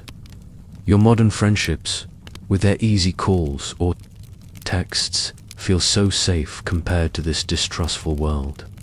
Your muscles loosen now, your body sinking deeper into your bed. As you imagine this lonely village, the dangers of social contact were real. The Black Death spread through fleas, which thrived in crowded homes and villages. Every hug, every shared meal, every visit to a neighbor's house could carry the plague, though no one knew why. Families faced impossible choices: care for a sick loved one and risk infection, or isolate them, leaving them to die alone. Some locked their doors, refusing visitors, while others fled to the countryside, hoping to escape the plague but often carrying it with them. Communities crumbled as trust eroded, with neighbors turning on each other, accusing outsiders or minorities of spreading the disease. In some villages, Jewish families were attacked, blamed for poisoning wells, a tragic lie fueled by fear. You might see Agnes bar the door tighter, her face pale as she hears shouts in the street. Your breathing slows even further, deep and steady. As you picture this dangerous division, let us bring in a historical example to make this vivid. In 1348, the Italian chronicler Agnolo di Tura described Siena during the Black Death. He wrote of families abandoning their sick, too afraid to stay near them, and neighbors refusing to help bury the dead. Agnolo himself buried 5 of his children, carrying their bodies to a mass grave alone, as no one would assist him. He described the silence of once lively streets, where people hid behind locked doors, their trust shattered. Yet, some clung to community, sharing food or praying together, risking their lives for connection. His account shows the pain of broken bonds, as fear tore apart the fabric of society. Your breathing is so slow now, your body completely relaxed, as you picture Siena's empty streets, heavy with grief. The emotional toll of this isolation was profound. Losing loved ones was a daily reality, often without the chance to say goodbye. If your father died, you might not be allowed to touch him or hold a proper funeral, as bodies were quickly buried in mass graves to stop the plague spread. You and Cecily might sit by the fire, whispering memories of him, your voices breaking as you try to stay strong. Grief was compounded by guilt, as survivors wondered if they could have done more or if their prayers failed. Suspicion poisoned relationships, as you watched neighbors for signs of illness, fearing they might infect you. Even children like Cecily felt the strain, their play silenced by fear and loss. Your modern life, with its ability to connect safely, feels like a luxury. Your breathing slows even more, deep and rhythmic.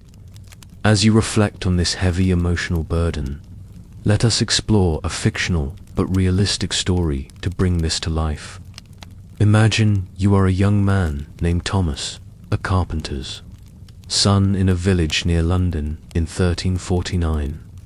Your best friend, Will, has fallen ill, his house marked with a red cross. You want to visit, to bring him bread or just talk, but your mother forbids it, her eyes wide with fear. You stand outside his window, shouting words of comfort, but he is too weak to reply. Days later, you hear he is gone, and guilt washes over you for not doing more. At home, your family is quiet, each person keeping their distance, even from each other. Your sister weeps for her lost friend, and you feel the weight of a village pulling apart. You pass a neighbor in the street, but she turns away, her face hidden behind a sachet of herbs. Your modern connections, with their warm hugs and video calls, feel so safe as you sink deeper into Thomas's story. The social impact of strained bonds was devastating. Villages that once thrived on cooperation became fragmented. Neighbors stopped sharing tools or food, fearing contamination. Funerals, once communal events, were rushed or abandoned, leaving survivors to grieve alone. Some families split apart, as healthy members fled, leaving the sick behind. Others clung together, risking infection to stay close.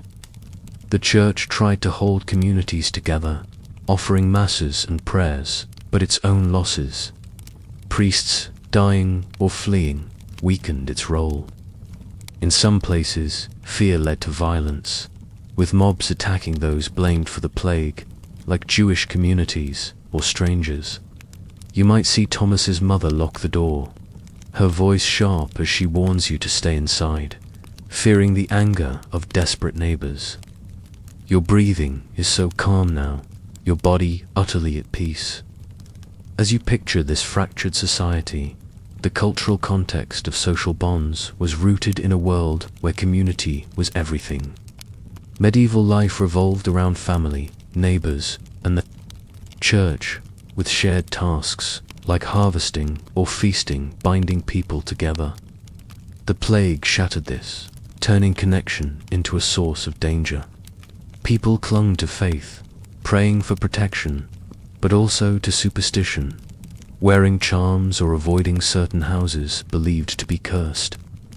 Some saw the plague as a sign of the apocalypse, pushing them to isolate further, while others defied fear, helping neighbors despite the risk. The tension between love and survival defined every interaction, as people balanced their need for connection with the instinct to stay safe. You might see Agnes hold Cecily close, then pull back her eyes, torn between love and fear.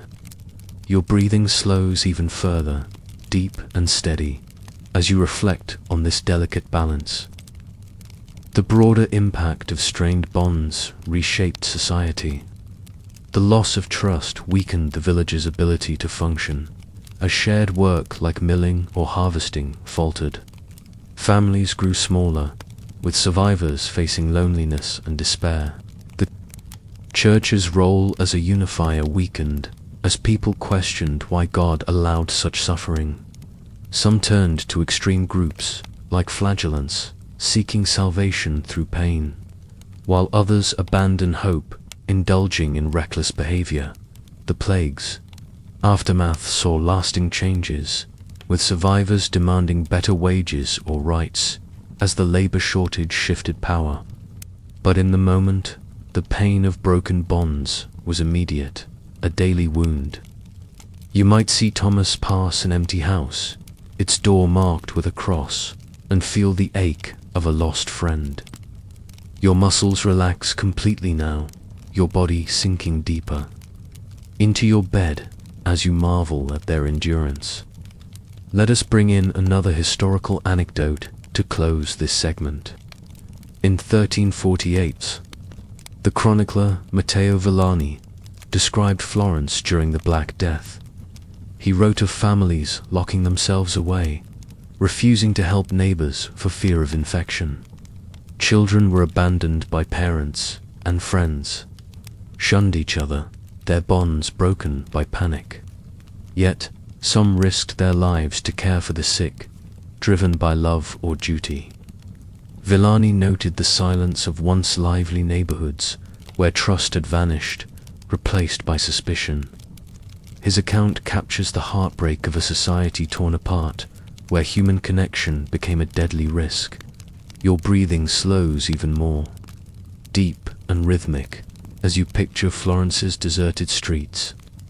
Now, let us imagine a final scene to wrap this up. You are sitting by the fire in your village house, the air heavy with the smell of rosemary and grief. Agnes stirs a pot of thin broth, her eyes on Cecily, who clings to her doll, silent. The red cross on your door keeps neighbors away, and the bells toll outside, marking another death. You want to hug your sister, to ease her fear, but you hold back, remembering your father's fever.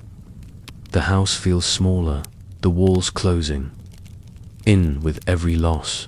Your modern bed feels so soft, so safe, as you sink deeper into this moment.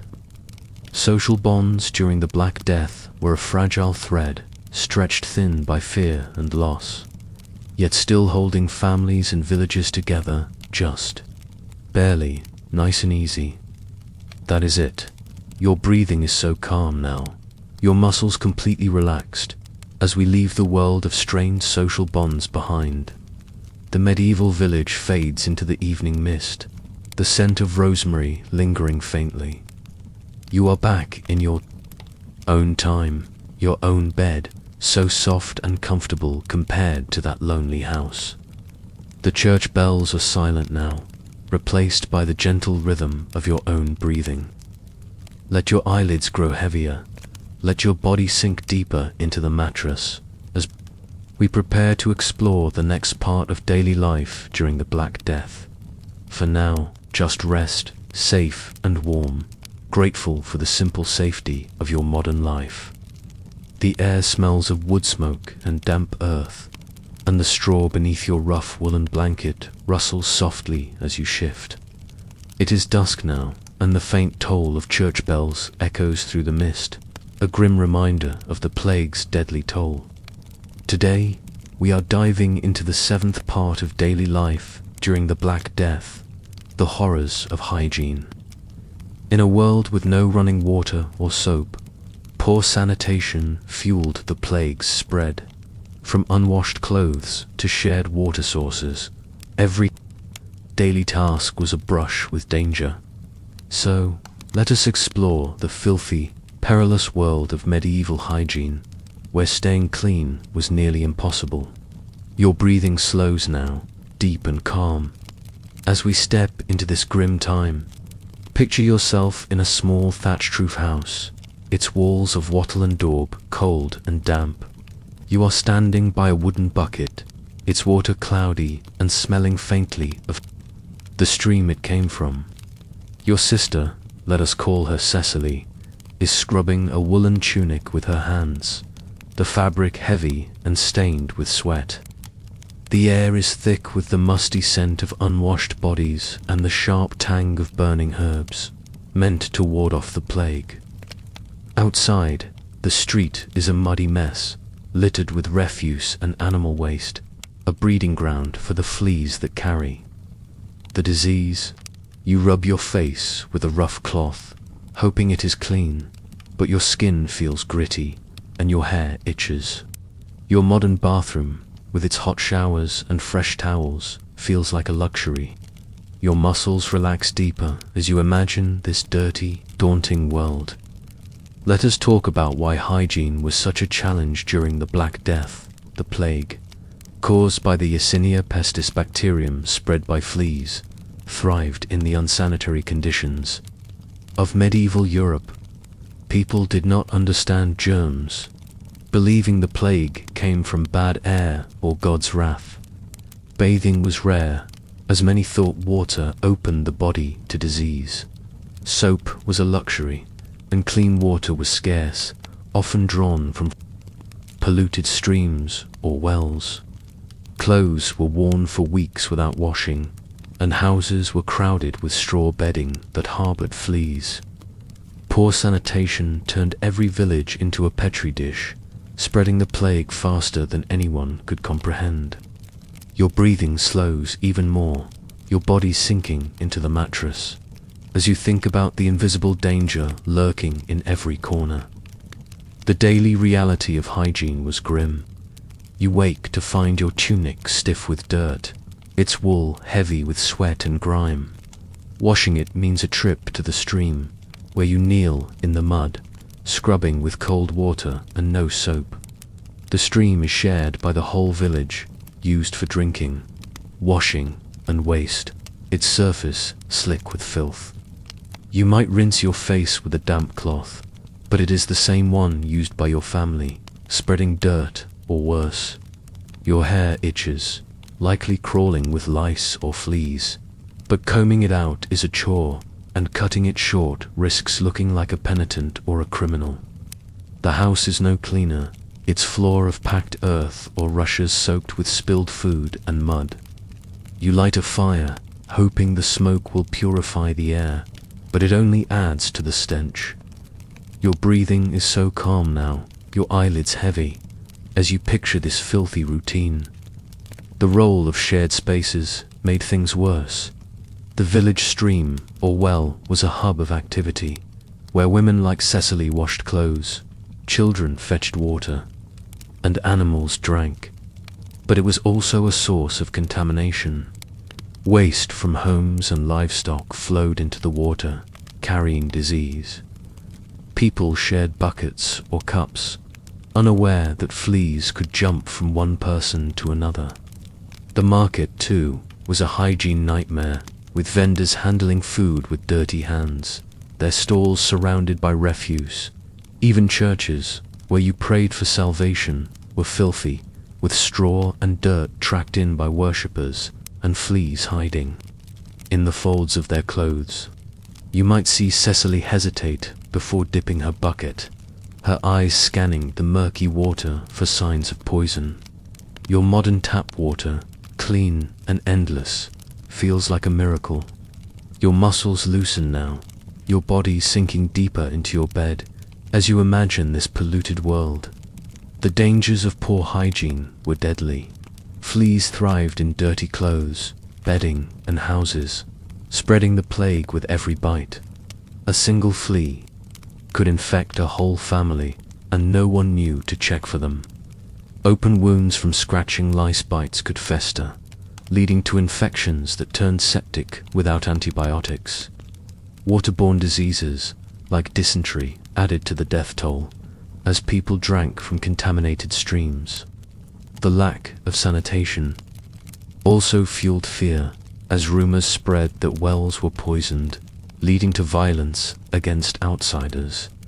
You might hear a neighbor whisper about a stranger seen near the well, their voice sharp with suspicion. Your breathing slows even further, deep and steady.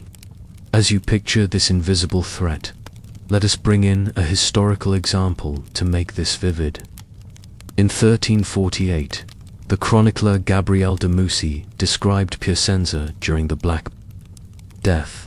He wrote of streets filled with refuse, houses reeking of unwashed bodies, and streams fouled by waste. People rarely bathed, fearing it would worsen the plague, and clothes were worn until they fell apart. Gabriel noted the fleas and lice that plagued every household, though no one connected them to the disease. His account shows how poor hygiene fueled the plague's spread, turning daily life into a constant risk.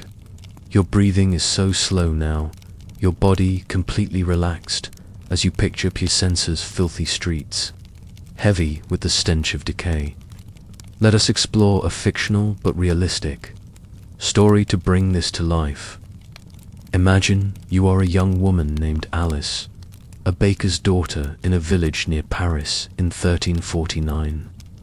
Your mother is sick, and you are tasked with washing the family's clothes, a job that takes you to the stream.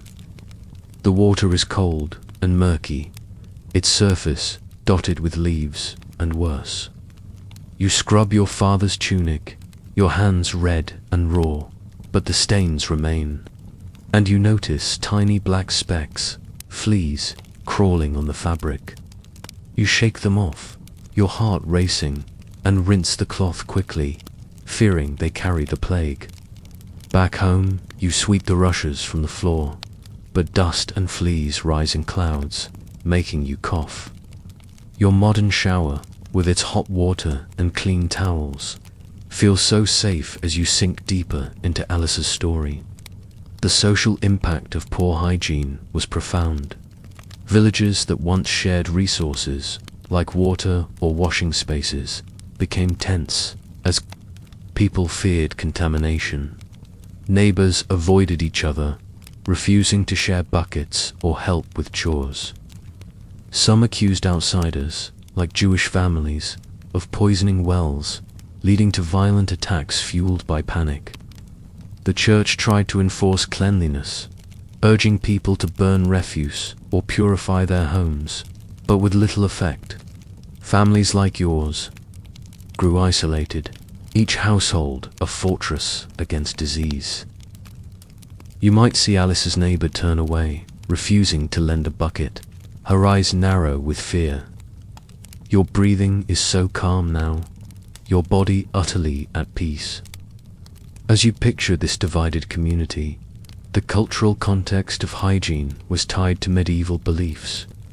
Bathing was seen as risky, opening the body to bad air, so people relied on herbs or smoke to cleanse themselves. Cleanliness was a luxury, with only the wealthy affording soap or private wells. Most believed God controlled health, so prayers and charms were as common as washing. You might wear a sachet of thyme, its sharp scent a faint hope against disease. The church's call for purity often meant spiritual cleansing, not physical, leaving hygiene neglected.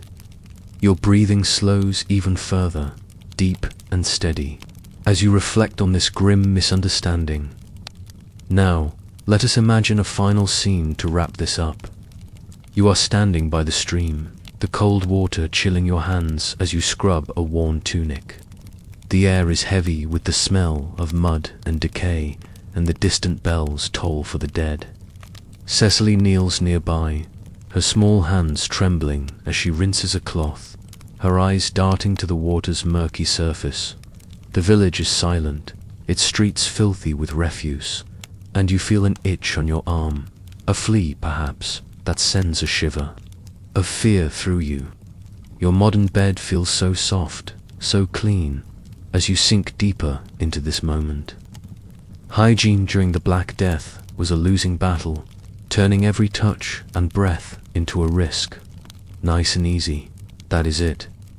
Your breathing is so calm now, your muscles completely relaxed as we leave the world of hygiene horrors behind. The medieval village fades into the evening mist, the scent of damp earth lingering faintly. You are back in your own time, your own bed, so soft and comfortable compared to that filthy stream. The church bells are silent now, replaced by the gentle rhythm of your own breathing. Let your eyelids grow heavier, let your body sink deeper into the mattress as we prepare to explore the final part of daily life during the Black Death. For now, just rest, safe and warm, grateful for the simple cleanliness of your modern life. Nice and easy, that is it. Your breathing is so calm now, your muscles completely relaxed, as we leave the plague-ravaged world behind. You are back in your own time, your own bed, so soft and comfortable compared to that straw pallet. The medieval village fades into the mist, the scent of time lingering faintly. The church bells are silent, replaced by the gentle rhythm of your own breathing. Daily life during the Black Death was a relentless struggle, from fearful mornings to filthy hygiene, from desperate work to broken bonds. Every task, every meal, every prayer was a gamble against death. Yet people endured, driven by hope, faith, and sheer will. Your modern life, with its clean water, safe food, and warm connections, feels like a gift. So, let your eyelids grow heavier, your body sink deeper into the mattress, and drift toward sleep, safe and warm, grateful for the simple comforts of today.